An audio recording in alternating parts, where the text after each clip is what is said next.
আমাকে দেখার পরে।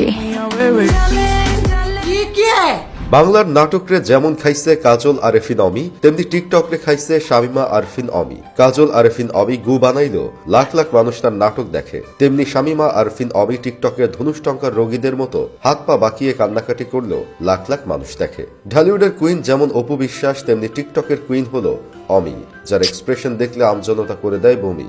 ভাইরে, বমি না করে তো উপায় নাই।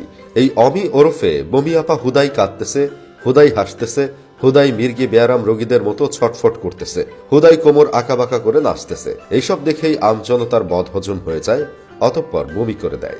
বলতে চাই না, তবুও বলতে হয়।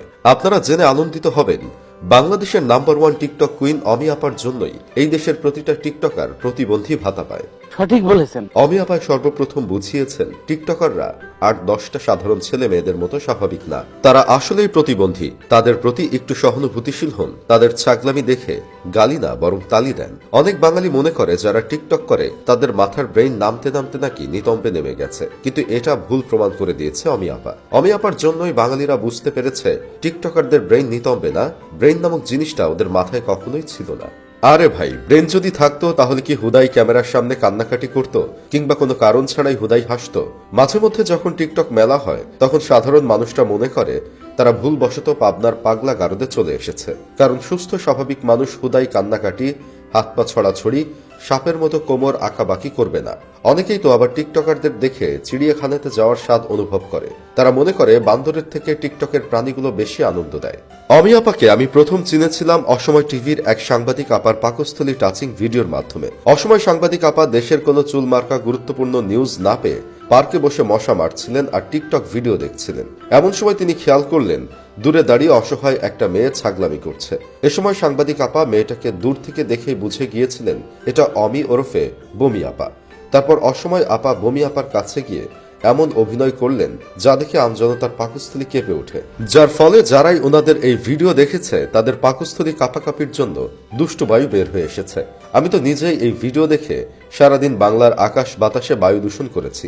অমি আপাকে ভালোবেসে অনেকেই কনসুলেশন আপা বলে ডাকে, কারণ এই আপা এক ইন্টারভিউতে এত পরিমাণ কনসুলেশন শব্দটা বলেছে যার জন্য সাধারণ পাবলিকরা সঠিক উচ্চারণটা ভুলে গেছে। আপনারা জেনে হয়তো আবারও খুশি হবেন, এই অমি আপাকে দেখে অনুপ্রাণিত হয়ে টিকটকে এখন রাজত্ব করছে এলেক্স সবুজ। এই বান্দার নামও যেমন সবুজ, তার চুলের রঙও সবুজ।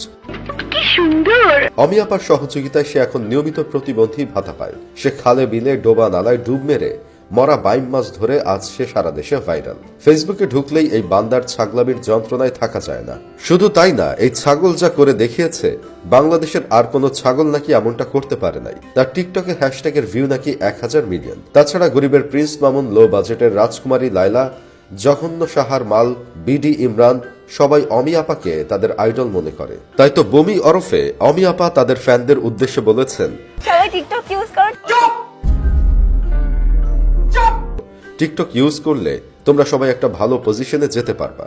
যাই হোক, অমি আপা কিন্তু ঠিকই বলেছে, সবারই টিকটক ব্যবহার করা উচিত, কারণ এই দেশে ভালো পড়াশোনা করে নিজের ক্যারিয়ার গড়তে না পারলেও টিকটক করে ক্যারিয়ার গড়া সম্ভব।